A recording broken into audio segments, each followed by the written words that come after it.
Estados Unidos. Bueno, primero debemos dejar claro que la Reserva Federal es una agencia independiente. Y eso significa, básicamente, que no existe ninguna otra agencia del gobierno que pueda anular las acciones que emprendemos.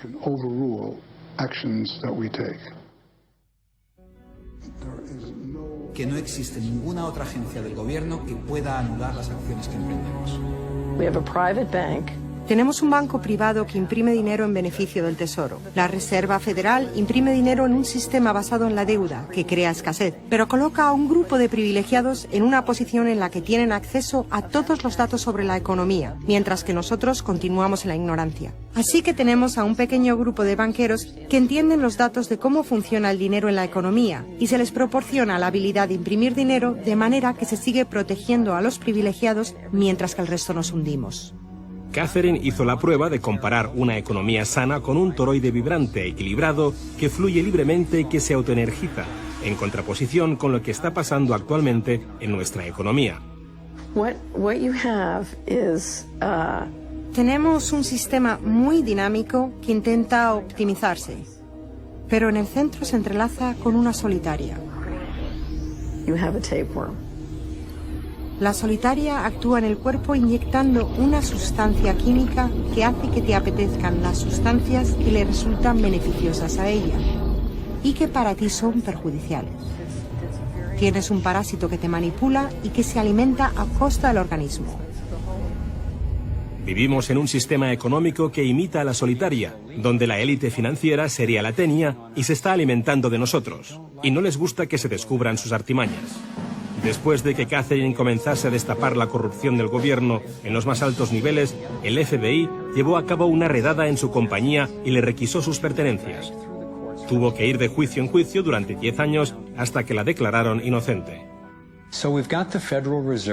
Así que tenemos a la Reserva Federal, una corporación privada con el monopolio de crear dinero, pero sin tener que rendir cuentas y que además está apoyada por el gobierno con el monopolio de la fuerza. Han engañado al país haciéndole creer que la Reserva es una institución que ayuda a estabilizar la economía y que no depende de la política. Pero de hecho, en ya casi un siglo de existencia, la Reserva Federal ha hecho justo lo contrario. Desde que se puso en marcha, nos han robado a través de la inflación y el poder adquisitivo del dólar ha disminuido más de un 97%. Y la diferencia entre ricos y pobres deja claro que el dinero va a parar a manos de unos pocos. Solo 16 años después de que la Reserva Federal accediera al poder, los Estados Unidos sufrieron la Gran Depresión. En mi investigación he descubierto que antes de que se produjese el crack del 29, la élite de banqueros sacó su dinero del mercado. Después del crack, usaron ese dinero para comprar todas las acciones baratas y los bancos en quiebra más pequeños por poco dinero. Entre los banqueros que consolidaron su fortuna de esta manera, encontramos a los Rothschild, los Rockefeller y los Morgan. Un caso similar sucedió con el colapso financiero de 2008, en el que de nuevo se volvían a beneficiar los mismos banqueros. En los años previos al colapso, los mayores bancos, incluyendo Bank of America, Citigroup y Chase, todos ellos controlados por los Rothschild, los Rockefeller y los Morgan, se forraban y comerciaban con préstamos basura, cuyo dinero sabían que no iban a poder recuperar. Es como colocar unas naranjas podridas en una caja y venderlas como si fuesen de la mejor calidad. Los que habían embalado ese producto sabían que tarde o temprano alguien abriría la caja y vería que no contenía nada de valor, ya que al fin y al cabo ellos habían empaquetado dichas cajas. Cuando las naranjas podridas, lo que conocemos como créditos basura, los derivados y las coberturas por incumplimiento crediticio se descubrieron finalmente, acabó por afectar a todo el mundo. La gente empezó a perder sus casas, trabajos, negocios y fondos de jubilación. Mientras tanto, los grandes bancos, que fueron los que en realidad crearon el problema, fueron los únicos a los que rescataron. ¿Y eso por qué? ¿Por qué iba la Reserva Federal a dar a los bancos billones de dólares aunque la mayoría de los estadounidenses estuviera en contra de que los rescatasen? ¿Y por qué no ayudaron a los más necesitados en vez de ayudar a los que perpetraron el colapso financiero? Mi investigación me llevó a la conclusión de que las mismas personas que crearon la Reserva Federal, los Rothschild, los Rockefeller y los Morgan, todavía la controlaban y utilizaban esta estructura para salvarse a nuestra costa. Muchos de los bancos creados siguen siendo el lobby más poderoso del Capitolio de los Estados Unidos, y ellos sinceramente son los dueños del lugar. Estoy convencido de que el reciente colapso financiero de 2008 fue el resultado de un esquema de inflar y tirar orquestado, diseñado y ejecutado por los grandes banqueros para consolidar sus fortunas y su poder. David Icke nos explica cómo ve los denominados ciclos comerciales de la Reserva Federal. Fase 1 es como lanzar el sedal. Fase 1, colocas un montón de dinero, unidades de intercambio en circulación. Para ello, bajas los intereses y concedes muchos préstamos. Esta es la parte del ciclo que denominamos boom. Como hay muchas unidades de intercambio en circulación, hay un montón de dinero que cambia de manos, que genera una gran actividad económica. Eso genera empleo y como se gasta más y más dinero, aumenta la demanda. Así que las compañías solicitan más créditos de dinero recién salido del horno para aumentar su producción. La gente coge confianza a su rutina. Pues resulta que trabajo para tal compañía y tienen muchos pedidos. Funciona de maravilla, tengo trabajo asegurado. ¿Y sabes qué? Estoy pensando en comprar una casa más grande. Luego empiezan a cambiar. Lo que hacen es tirar del sedal. Suben los tipos de interés. Ahora, cada vez hay menos personas que consiguen los créditos porque las condiciones de concesión se han endurecido. Y también, al aumentar los tipos de interés, una gran parte del salario de las personas se destina a pagar esa subida de los intereses y no al consumo. De repente, ya no hay tanto dinero en circulación y por tanto se compran menos cosas. Los beneficios de las compañías empiezan a disminuir, empiezan a reducir los puestos de trabajo y algunas comienzan a cerrar. La gente pierde sus trabajos. Ya no pueden pagar las hipotecas de esas grandes casas que se habían comprado cuando todo iba bien. Ahora los bancos empiezan a recoger el sedal, porque mientras la gente se declara en bancarrota, tanto las compañías como las personas, los bancos se quedan con las fortunas que sí que son de verdad. Con las propiedades, las tierras, los recursos que habían puesto como aval para que simplemente les prestasen unas cifras que solo aparecían en la pantalla del ordenador. Y llevamos siglos con este ciclo económico de tirar el sedal y recoger, de inyectar una gran cantidad de dinero en circulación, de hacerlos picar. Y lo que se ha hecho en realidad es robar. Y se ha propiciado que se acumule la verdadera riqueza del mundo en manos de unos pocos.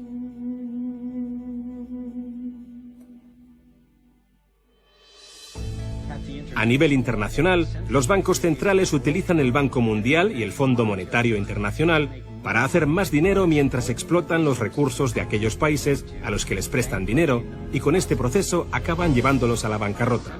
El Banco Central de los bancos centrales es el banco creado por los Rothschild, el Banco de Pagos Internacionales.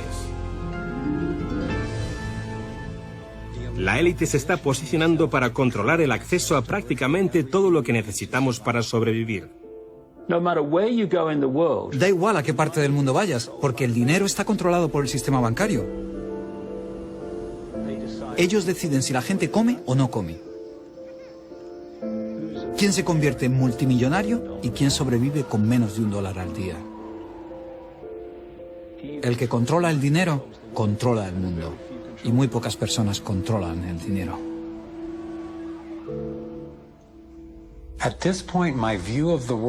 Llegados a este punto, mi concepción del mundo dio un vuelco.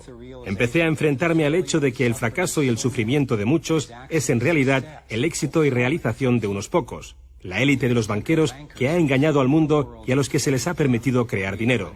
Todos ellos ya son dueños de vastas fortunas. Entonces, ¿cuál es su finalidad? ¿Cuáles son sus objetivos?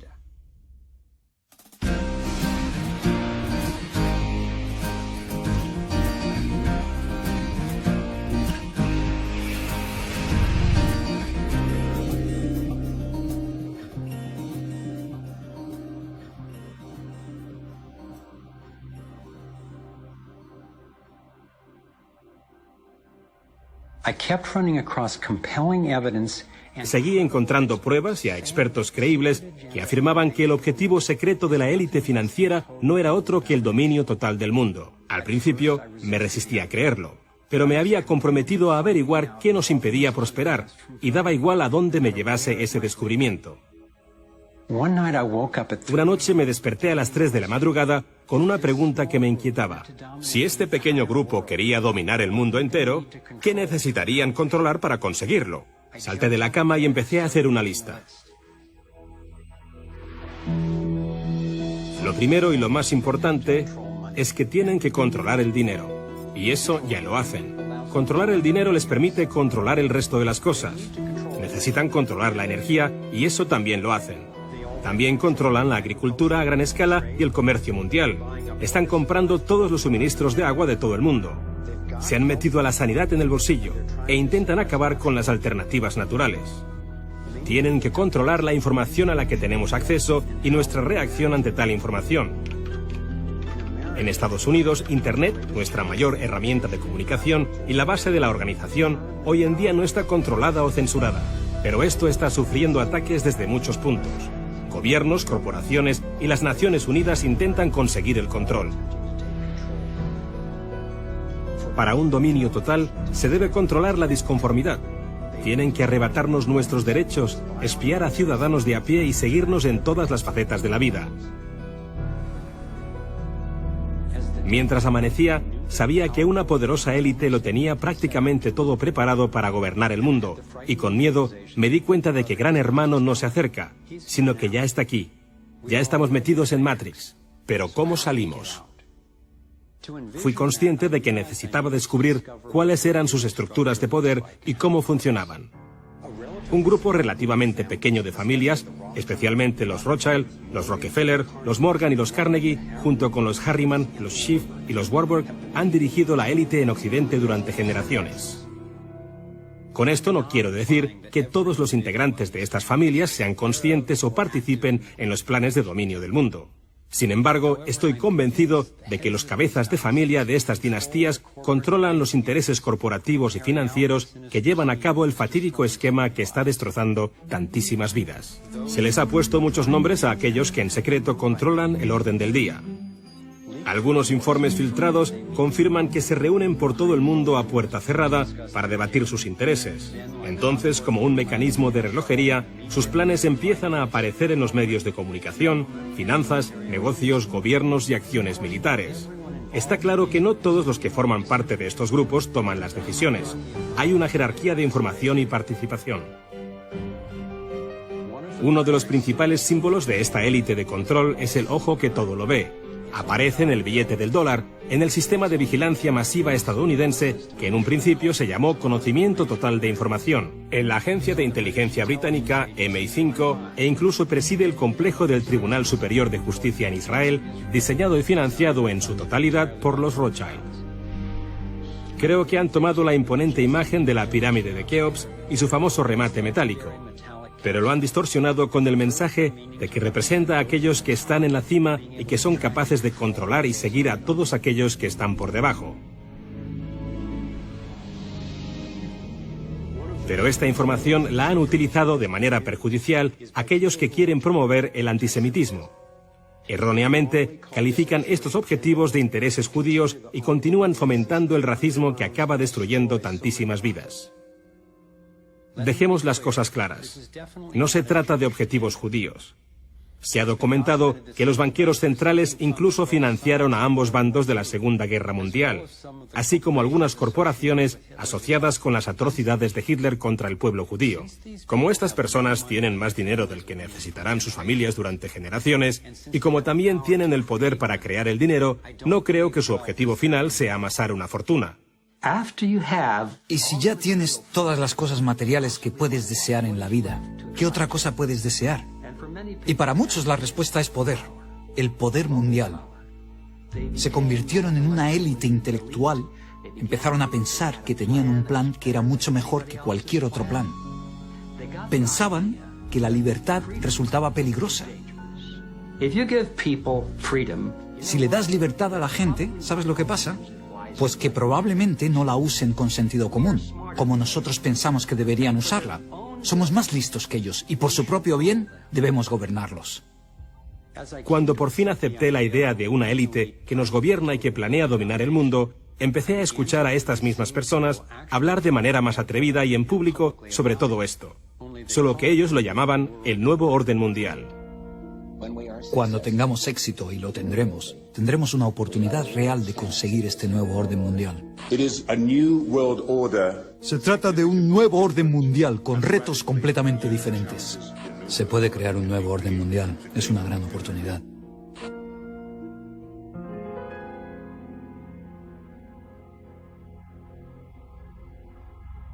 Teniendo en cuenta la situación de nuestro mundo ahora mismo, un nuevo orden mundial puede parecernos una gran idea.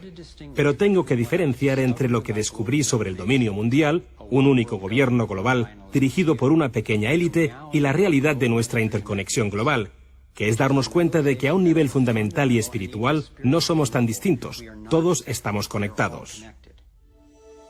Pero los objetivos para el dominio del mundo sugieren todo lo contrario.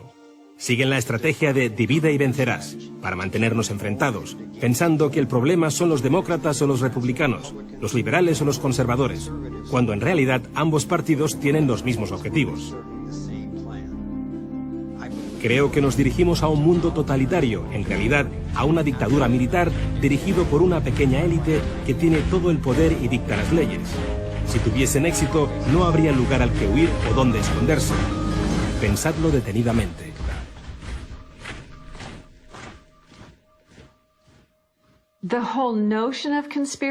El concepto de conspiración se ha ridiculizado tanto que socialmente supone un reto simplemente tenerlo en cuenta. Y siempre hay una historia que parece lo suficientemente razonable para explicar cada incidente. Personalmente, intentaba justificar el hecho de que siempre fueran los mismos los que acababan con más dinero y más control, pensando que debían estar aprovechándose de la situación, pero no creía que fuesen ellos los que la provocaban. Pero después de casi una década recopilando los temas y las pruebas, estoy convencida de que no pasa por casualidad y de que unas pocas familias que forman parte de la élite financiera y sus asociados políticos y empresariales sí que tienen el objetivo de dominarnos y de controlarnos. Una vez que pude ver la realidad y el alcance de ese objetivo, tuve que plantearme, ¿hasta dónde quiero saber? ¿Quiero centrarme en lo peor y saber hasta dónde es capaz de llegar el ser humano? Decidí que valía la pena conocer quiénes eran estas personas y cómo funcionan sus organizaciones, porque superando la rabia y la tristeza, encuentras la claridad y la fuerza, el poder que tenemos para centrar nuestros esfuerzos de forma efectiva, ahora que sabemos qué está pasando realmente.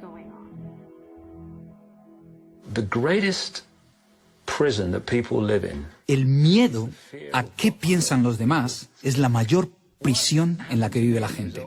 Lo que me pasó a mí como resultado de toda la ridiculización que sufrí fue que dejé a un lado ese miedo a qué puede pensar la gente de mí. Y cuando lo haces, te das cuenta de que hasta ese momento has estado viviendo en una cárcel. Y lo que me aportó fue una comprensión personal de lo fácil que es para unos pocos controlar a la gran mayoría. Lo único que tienes que hacer es dictar las normas de la sociedad. Lo que está bien y lo que está mal. Lo moral y lo inmoral. Lo bueno y lo malo. Lo sano y lo perjudicial. Lo posible y lo imposible. Y construyes lo que yo llamo una zona libre de problemas. Y si vives la vida dentro de esos parámetros de percepción, de creencias, y lo que dices y piensas encaja en eso, entonces la gente te dejará en paz, porque eres normal. Pero cuando te sales de ahí y empiezas a manifestar tus propias opiniones, lo que han creado los iluminados de Baviera es una población de guardias de la prisión que saltarán sobre aquellos que intenten salirse de la norma. Resulta interesante cuando alcanzas los límites de esa zona libre de problemas con tus opiniones y pensamientos. No estás pensando, si lo hago, ¿qué pensará el director del Banco Mundial? ¿Qué dirá? No, lo que pensamos es, ¿qué pensará mi madre? O los tíos del bar o mis compañeros de trabajo, ¿qué dirán? Y lo que han conseguido los iluminados de Baviera, al crear estas normas, es un ejército enorme de personas que se imponen dichas normas las unas a las otras.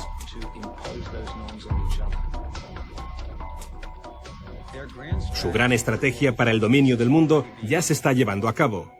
están dividiendo el mundo en superestados, que van más allá de las fronteras nacionales, por tanto les resulta más fácil manejarnos. Ya han creado la Unión Europea y la Unión Africana. Los políticos de Estados Unidos, Canadá y México, amparados en la Alianza para la Seguridad y la Prosperidad de América del Norte, han estado trabajando en la zona septentrional de lo que se podría llamar planes para una Unión Americana. Estas actividades se llevan a cabo desde hace años sin el permiso de ningún ciudadano del Congreso. Una Unión del Pacífico también está en marcha.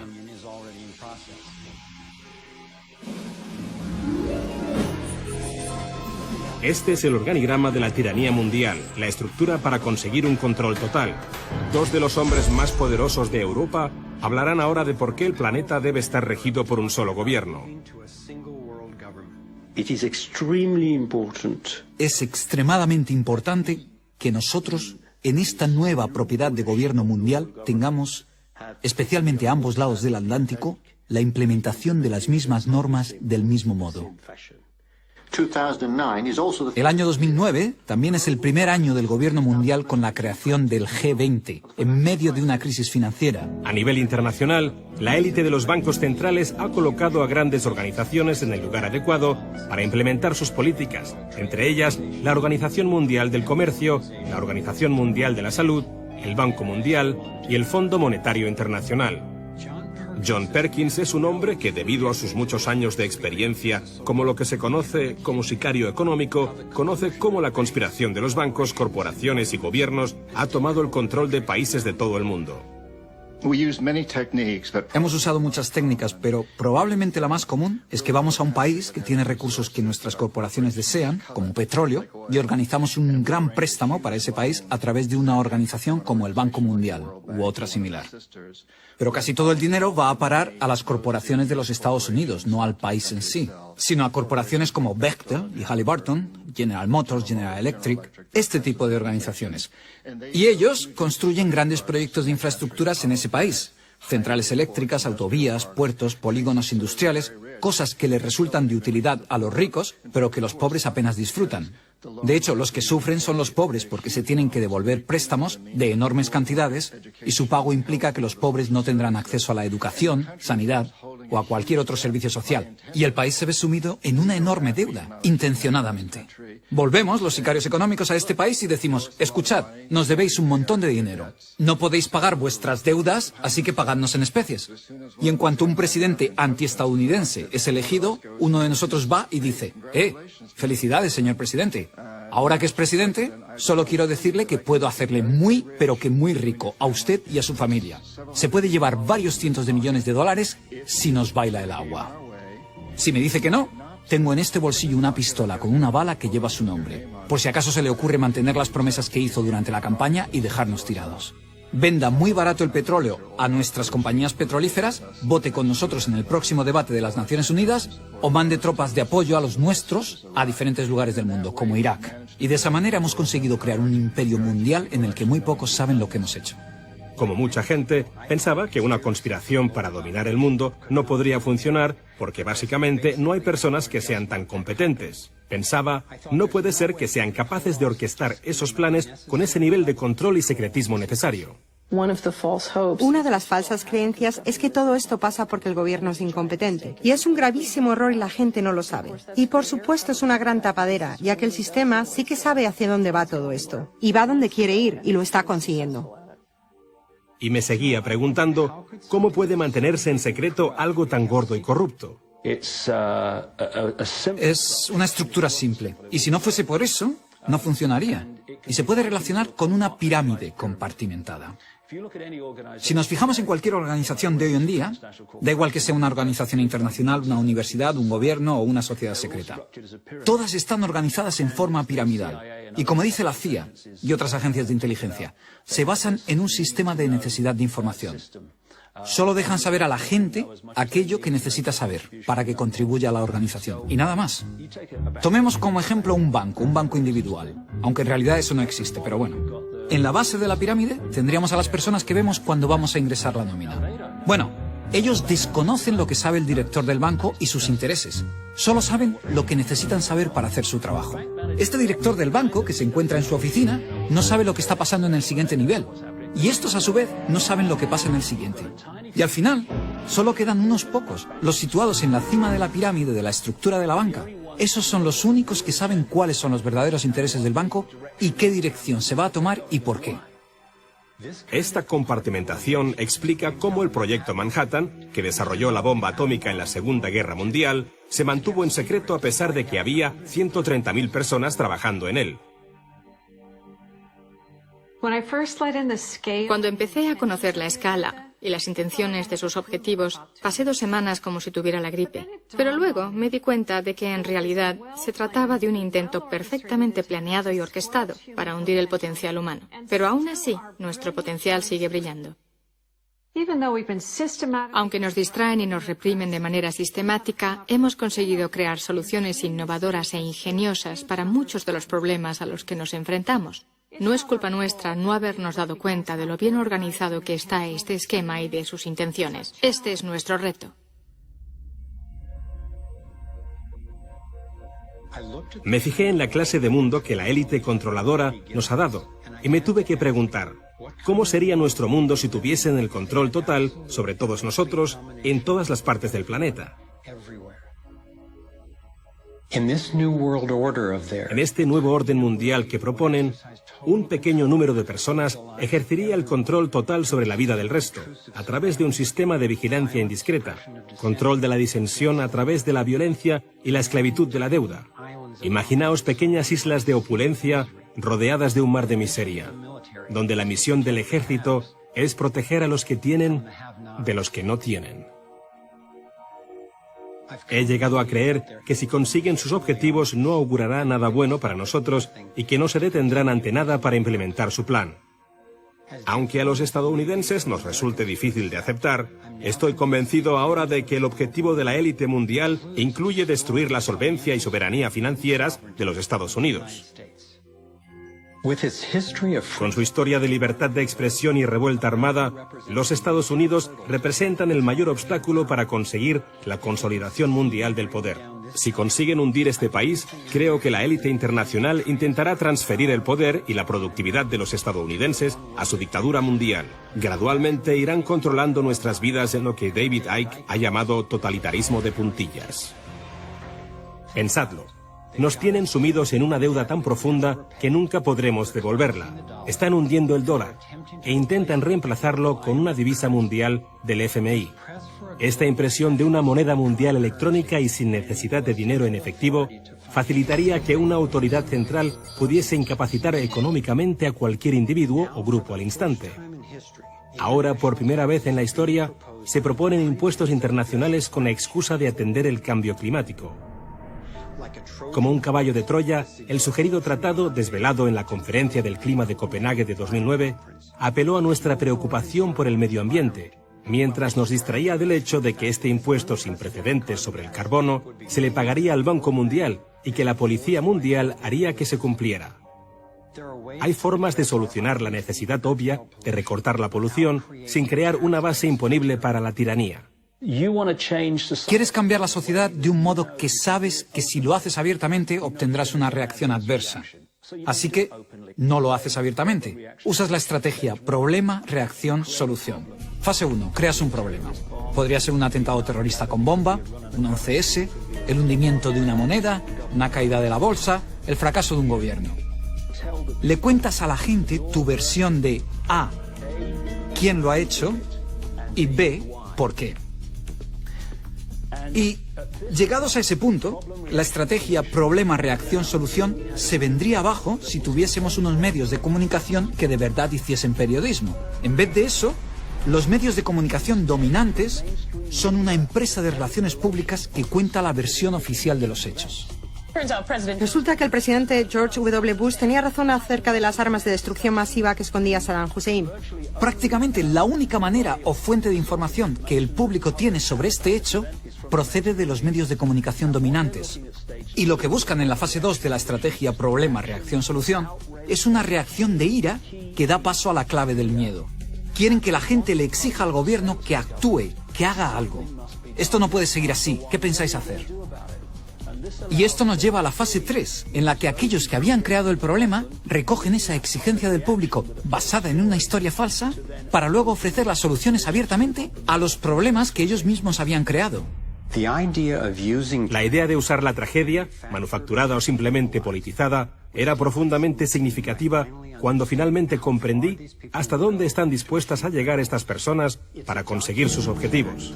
Está documentado que entramos en la guerra de Vietnam con falsos pretextos.